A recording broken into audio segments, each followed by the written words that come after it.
I'm not sure if I have my wires crossed, but this is called the Shahada. It is the testimony, and it's an Islamic creed. It's the first of Islam's 5 pillars of faith.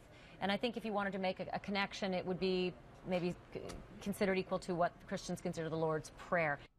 All right, ladies and gentlemen, what you're going to see now and hear now is a welcome you to Give Me 5 is reprehensible. And it's from a very reprehensible young woman, not so young, Ashley Banfield.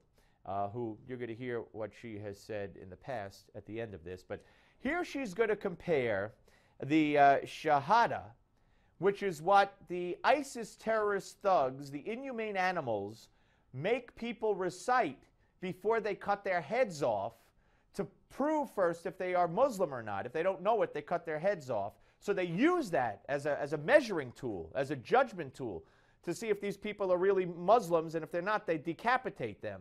And she's comparing that in any way, shape, or form, in this context, in the same breath, in the same sentence, in the same hour, with the Lord's Prayer.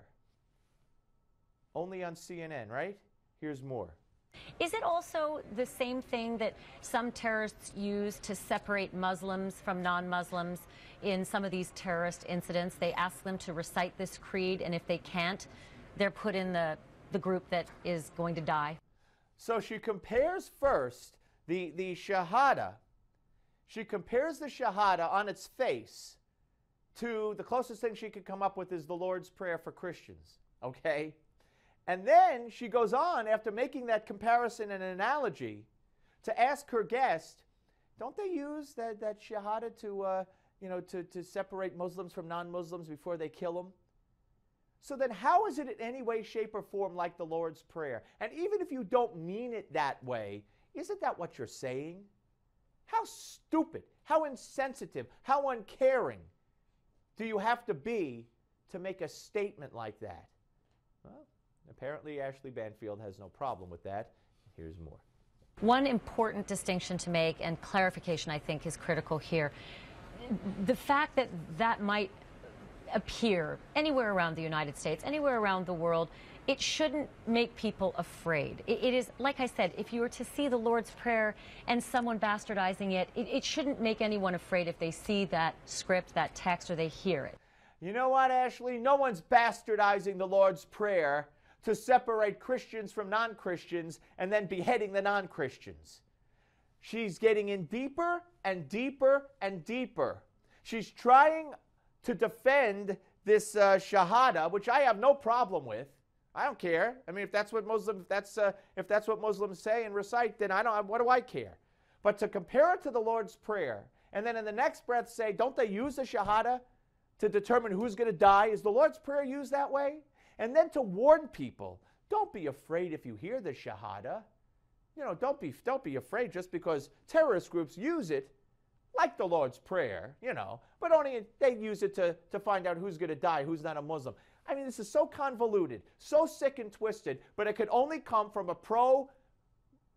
person who's pro-radical Islam. Well, Steve, you're out of bounds, you're ridiculous, you're crazy. Really? So she's comparing that prayer to the Lord's Prayer for Christians.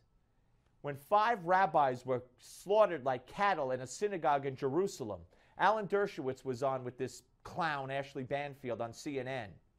And she basically excused, in my view, the slaughter of the rabbis and the slaughter of any Israeli citizen with this. And then ultimately, when you're looking at, I think Americans can really identify with this, having been involved in a war on terror for 13 years. It is still a war. It is not just crimes. Effectively, there's a philosophical war going on, and soldiers come in all forms. And when you have mandatory conscription and service in Israel, effectively the Palestinians will say it's war against everyone because everyone's a soldier. Well, that's just racism and bigotry to say that everyone is a soldier. But everybody is. But everybody is. You know what? I'm sorry your hero Yasser Arafat is dead. Okay? Get over it, Ashley. Everyone in Israel's a soldier? Every child? Every rabbi? Then every Palestinian child is a terrorist? What is wrong with you?